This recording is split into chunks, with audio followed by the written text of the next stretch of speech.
ऋतुविजन या चॅनलवर सर्वांचं स्वागत आहे. आजची आपली कविता आहे सूर्य.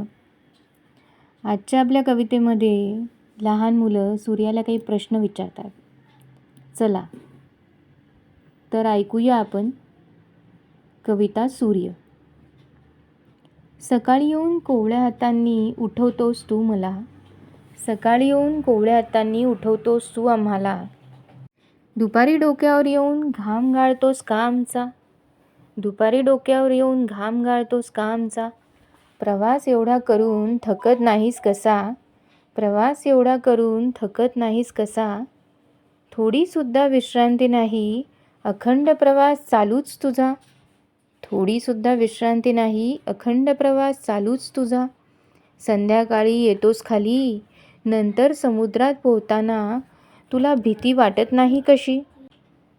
दिवसभर थांबून अचानक गुडूप होतोस कुठे. आता तूच मला सांग प्रवास वर्णन तुझे. कविता आवडली असेल तर लाईक, शेअर आणि सबस्क्राईब करा.